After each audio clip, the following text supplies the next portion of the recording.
வட்டுக்கோட்டை போலீசாரால் எனது உயிருக்கு ஆபத்து யாழ் பல்கலை மாணவன் முறைப்பாடு என்ற செய்தியை தினக்குரல் பத்திரிகை கொண்டு வந்திருக்கிறது.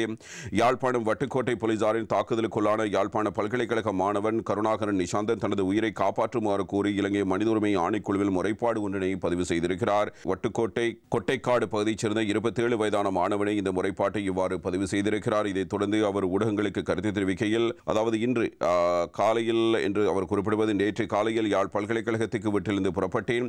இவ்வளவு சித்தங்கேணி எரிபொருள் நிரப்பு நிலையத்துக்கு சென்றுவிட்டு திரும்பி வந்த போது வட்டு இந்து கல்லூரிக்கு அருகில் நின்ற போலீசார் வழிமறித்திருந்தார்கள். முதலில் வழிமறித்த போது எதற்காக நிற்காது சென்று கொண்டிருக்கிறாய் என்ற கேள்வி எழுப்பப்பட்டிருந்தது. அதே நேரத்தில் அதற்கான பதிலும் என்னால் வழங்கப்பட்டிருந்தது. அதே சந்தர்ப்பத்தில் போக்குவரத்து போலீசார் இல்லை என்பதாலும் அவசரமாக செல்ல வேண்டி இருந்ததாலும் சென்றேன் என கூறினேன்.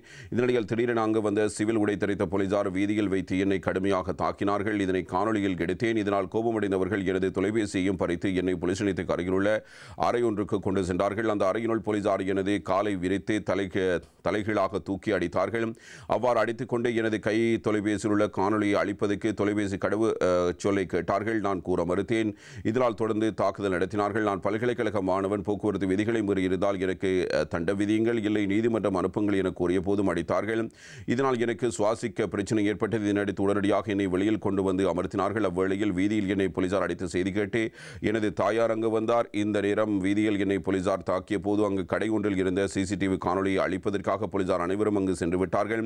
அவர்களது அடிக்கு பயந்திருந்த நான் அலெக்ஸுக்கு இங்கு நடந்த சம்பவத்தை நினைத்து பயத்தில் ஓடி வந்து விட்டேன். தற்பொழுது மனித உரிமை ஆணைக்குழுவில் நடந்தவை பற்றி முறைப்பாட்டினை பதிவு செய்திருக்கிறேன். இன்னும் ஒரு அலெக்ஸாக என்னை வட்டுக்கோட்டை போலீசார் கொண்டு விடுவார்களோ என்ற பயத்திலேயே ஓடி வந்தேன். எனக்கு ஏதாவது நடந்தால் வட்டுக்கோட்டை போலீசாரை முழுமையான பொறுப்பினை ஏற்க வேண்டும் என தெரிவித்திருக்கிற சம்பவம் தொடர்பாக இலங்கை மனித உரிமைகள் ஆணைக்குழு விசாரணைகளை ஆரம்பித்திருக்கிறது என்ற தகவலை இவ்வாறு தரப்பட்டிருக்கிறது.